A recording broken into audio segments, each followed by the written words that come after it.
Práctica 12. Calentamiento eléctrico del agua. Objeto de la práctica.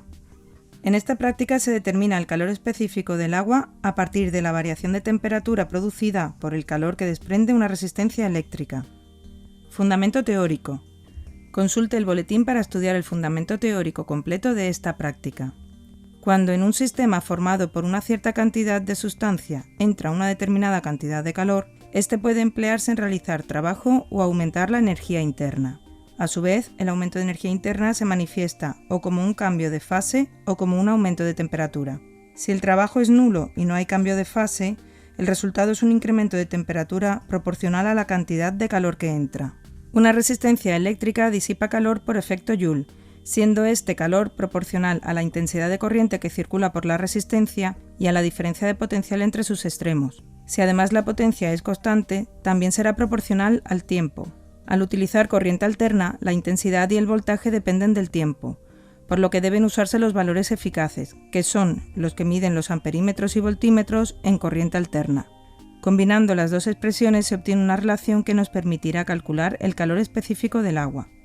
Descripción del instrumental. Se utilizará un generador de corriente alterna, un amperímetro de corriente alterna, un voltímetro de corriente alterna, una resistencia calefactora, por la que nunca debe hacerse pasar corriente en ausencia de agua, un calorímetro formado por dos recipientes de vidrio aislados térmicamente con tapa, una probeta graduada, un termómetro digital con sonda, un agitador, un cronómetro, medidas en el laboratorio. Con ayuda de la probeta, llena el calorímetro con 250 centímetros cúbicos de agua del grifo. Tenga en cuenta el número de veces que usa la probeta a la hora de hallar la incertidumbre de esta cantidad. Coloque la tapa del calorímetro, en cuyos 4 orificios deben encontrarse la entrada y salida de la resistencia calefactora, la sonda del termómetro y el agitador.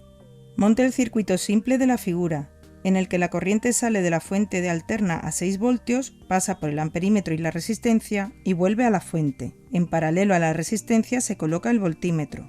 Ponga el amperímetro en la escala de 3 amperios de corriente alterna y el voltímetro en la de 10 voltios de corriente alterna. Ponga a 0 el cronómetro.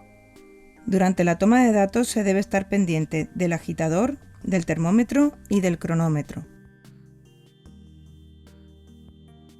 Arranque el cronómetro al mismo tiempo que se enciende la fuente de tensión. Tome nota del voltaje, la corriente y la temperatura en ese instante inicial. Para cada minuto, desde 1 hasta 15, tome nota de la temperatura del agua. Anote el tiempo en segundos. Es importante que entre medida y medida remueva el agua para homogeneizar la distribución de temperaturas.